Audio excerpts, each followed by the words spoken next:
Dans le livre du prophète Jérémie, au chapitre 29, versets 11 à 14, nous pouvons lire « Je connais, moi, les projets que j'ai formés pour vous, projets de paix et non de malheur, afin de vous donner un avenir et une espérance. Vous crierez vers moi et vous avancerez. Vous me prierez et je vous entendrai. Oui, vous me chercherez de tout votre cœur et je me laisserai trouver par vous. » Aujourd'hui, nous ne sommes pas rassemblés dans un temple, empêchés par les consignes sanitaires. Mais nous pouvons quand même entendre cette promesse. Dans l'Écriture, par sa parole, Dieu trace un chemin devant nos pas. Il nous ouvre un avenir. Il promet une espérance. Ce matin, ensemble, nous voulons le prier, l'interroger, le chercher de tout notre cœur. Ô Dieu, nous sommes rassemblés en ton nom. Nous nous posons devant toi pour nous mettre à l'écoute de ta parole. Accorde-nous le privilège de te chercher de tout notre cœur et la grâce de te trouver. Ta parole est grâce et paix. Donne-nous de nous en emparer, qu'elle éclaire notre avenir et devienne notre espérance.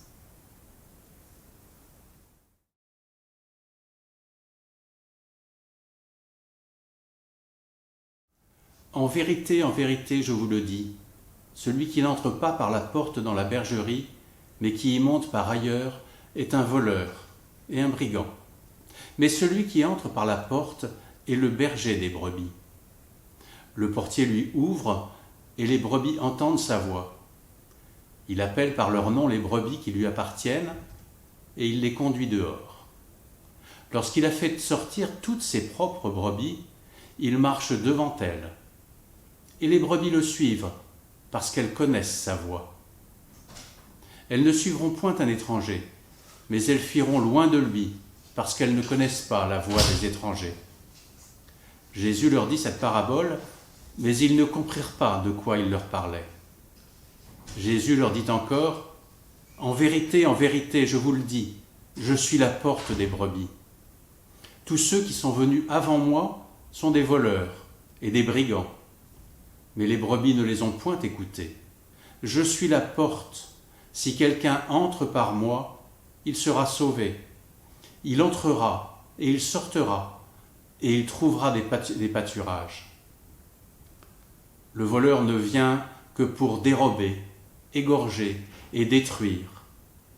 Moi, je suis venu afin que les brebis aient la vie et qu'elles soient dans l'abondance.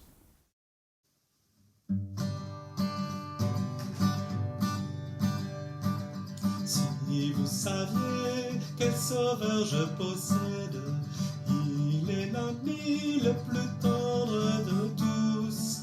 Pour moi, pour vous, il prie, il intercède, et sur la croix, il a souffert pour vous. Mon sauveur vous aide à chercher en lui votre ami suprême et votre seul appui.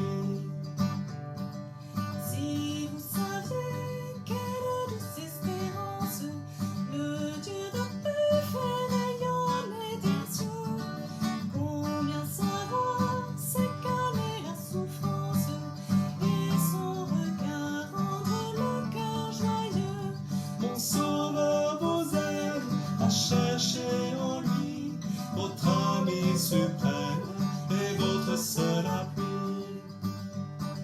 Si vous saviez la paix douce et profonde que le Sauveur dans mon âme apporta, céleste paix que méconnaît le monde, elle jaillit pour vous de Golgotha.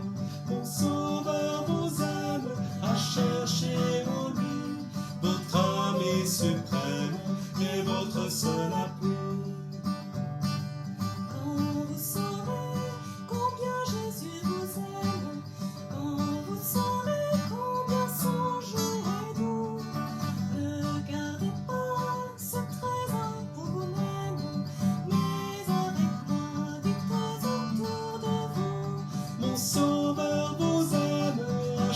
cherchez en lui votre ami suprême et votre seul appui. Votre ami suprême et votre seul appui.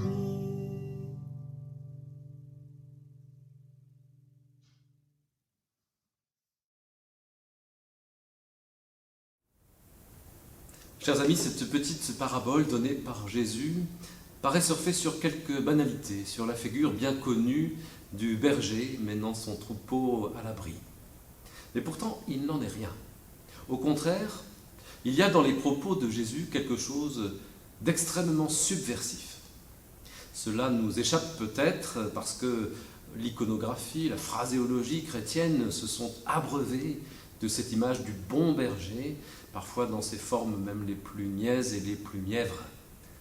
Mais si on tient compte de la réaction des auditeurs de Jésus, quelques versets après notre texte, on voit bien que cette double parabole, le berger et la porte, met le doigt sur un point très sensible. Car de toute façon, Jésus et les autorités juives sont déjà dans un processus de conflit dont la violence ne va faire que croître. Au chapitre précédent, chapitre 9 de l'Évangile selon Jean, Jésus échappe déjà de peu à la lapidation, en remettant en cause le rattachement à la lignée d'Abraham. Il dit aux Juifs, « Votre père, c'est le diable, et vous voulez faire ce que votre père désire. Il a été meurtrier depuis le commencement, il ne s'est jamais tenu dans la vérité, car il n'y a pas de vérité en lui. » Et puis les pierres vont être donc à nouveau ramassées quelques versets après notre texte, dans ce récit qui le suit, au verset 31, précisément lorsque Jésus affirme « Le Père et moi, nous sommes un ». La radicalité du propos de Jésus est donc déjà tangible dans la réaction ulcérée de la foule qui l'écoute. Car non seulement Jésus profère des blasphèmes à leurs yeux en se revendiquant du Père, mais surtout, il remet en cause leur bonne foi. Il retourne contre eux les accusations de péché vis-à-vis de Dieu. Il leur dit finalement qu'ils ne méritent pas la confiance de Dieu. Ce sont eux, les voleurs qui se faufilent et qui viennent prendre quelque chose qui ne leur appartient pas. Parce qu'il s'agit bien de confiance. L'image du berger est là pour mettre en lumière cette confiance. Déjà, les auditeurs de Jésus savent que la parabole qu'il utilise n'est pas anodine, parce qu'ils connaissent très bien cet autre texte, les paroles du prophète Ézéchiel, qui sont recueillies dans les Écritures. On le trouve au chapitre 34 du prophète Ézéchiel, de ce livre du prophète Ézéchiel. « Aussi vrai que je suis vivant, je l'affirme, moi, le Seigneur Dieu, mon troupeau est livré à des ravisseurs. Privé de berger, il est devenu la proie des animaux sauvages. En effet, mes bergers ne se sont pas souciés de lui. Au lieu d'en prendre soin, ils ont pris soin d'eux-mêmes. Eh bien, écoutez ce que je dis, berger d'Israël. Moi, le Seigneur Dieu, je vous déclare que je me retourne contre vous et vous retire la charge de mon troupeau. Ceux qui prennent soin uniquement d'eux-mêmes ne dirigeront plus le troupeau. Je vous arracherai de la bouche les bêtes de mon troupeau, elles ne serviront plus à vous nourrir. Oui, je le déclare, moi, le Seigneur Dieu, à partir de maintenant, je m'occuperai de mon troupeau et j'en prendrai soin moi-même. Je prendrai soin de le regrouper, comme le fait un berger au milieu de ce troupeau éparpillé. J'irai chercher mes bêtes partout où elles ont été dispersées un jour de grand orage. Oui, il s'agit bien de confiance. Lorsque Jésus se compare au berger d'Israël, tous qui l'écoutent connaissent bien le drame qui est celui de leur peuple. La destruction de Jérusalem quelques siècles plus tôt, l'exil à Babylone, la dissémination, l'absence de souveraineté. Et puis ce sentiment que ce drame a été conduit pour purifier le peuple, pour éliminer les chefs qui ne pensaient qu'à eux, qui avaient oublié l'alliance du Seigneur. Alors oui, les accusations à peine voilées de Jésus leur sont insupportables. loin de la belle image du gentil pâtre qui veille sur ses brebis. Ce berger-là est terrible parce qu'il les renvoie à leur égoïsme, à leur incrédulité, à leur dogmatisme. À l'inverse, Jésus appelle à la confiance. Reconnaître la voix du berger, accueillir par la foi le don que Jésus a fait de lui-même sur la croix et la vie qui lui a été donnée de nouveau, ce n'est pas un mantra, ce n'est pas un dogme à faire entrer de force dans nos consciences.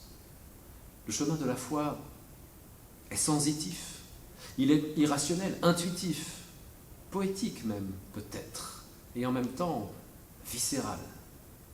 La découverte de Dieu peut être étayée par la réflexion, par la recherche intellectuelle, rationnelle, par la connaissance des Écritures, bien sûr, mais elle est donnée fondamentalement dans une dimension spirituelle que nous avons du mal à maîtriser, la foi, précisément parce qu'elle n'est pas maîtrisable.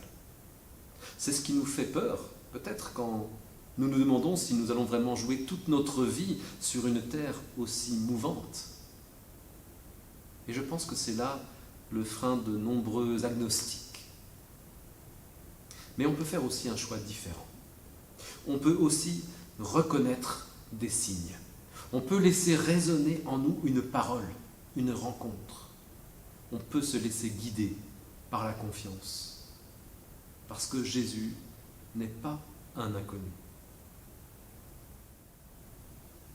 Pour laisser résonner en nous cette dimension qui nous dépasse totalement, pour se mettre au diapason d'une harmonie plus grande, plus vaste, pour accueillir quelque chose de cette transcendance, l'Évangile nous révèle que nous ne sommes pas des pions sur un grand échiquier. Nous ne sommes pas de la chair à canon dans un combat des dieux.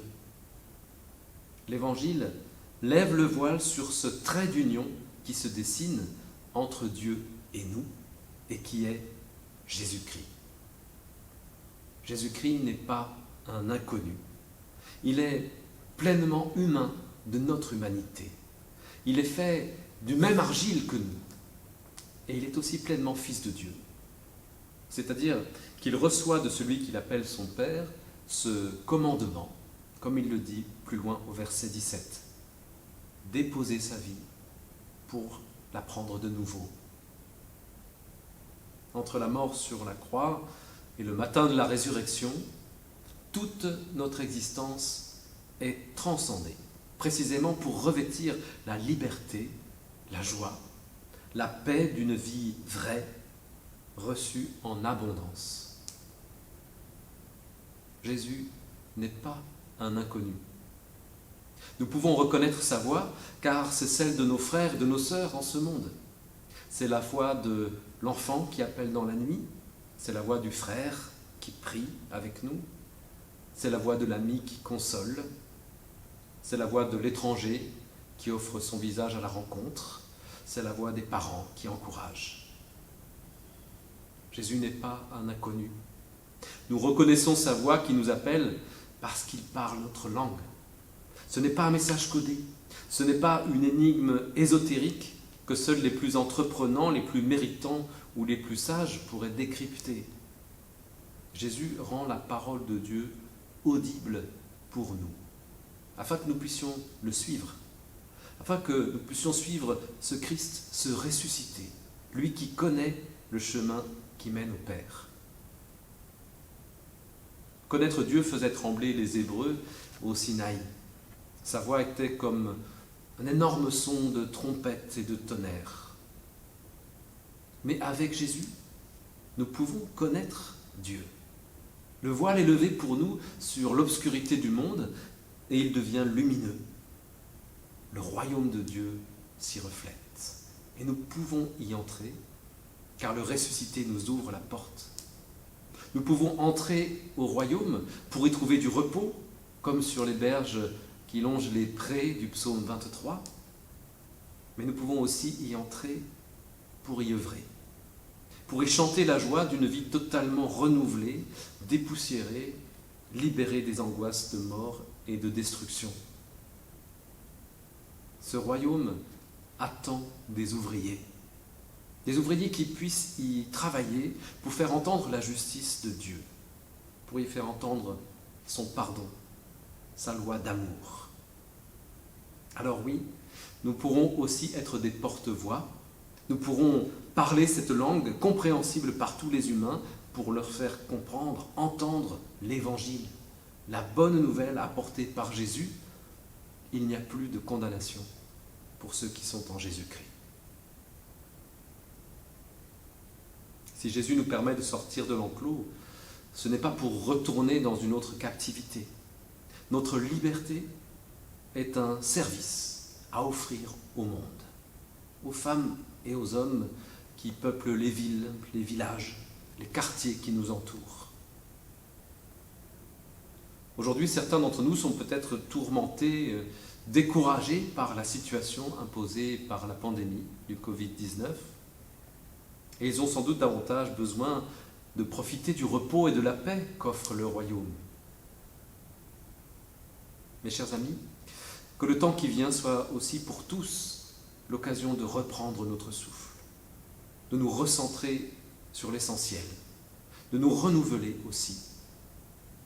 Car le moment viendra, et il est proche, où il nous faudra trouver les mots, les gestes, les approches, les signes, afin de rejoindre celles et ceux qui ont soif de vérité et de justice. Celles et ceux qui souffrent sous le poids de la culpabilité, du sentiment d'impuissance ou du manque d'amour en ce monde. Nous serons les ouvriers que requiert le royaume de Dieu. Nous serons l'Église d'aujourd'hui, vivante et fraternelle, vigilante, prête au service.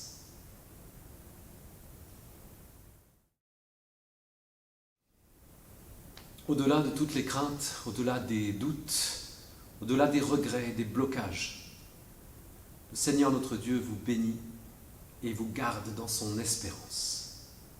Il vous conduit dans sa paix par son Fils, Jésus le Christ, notre frère. Amen.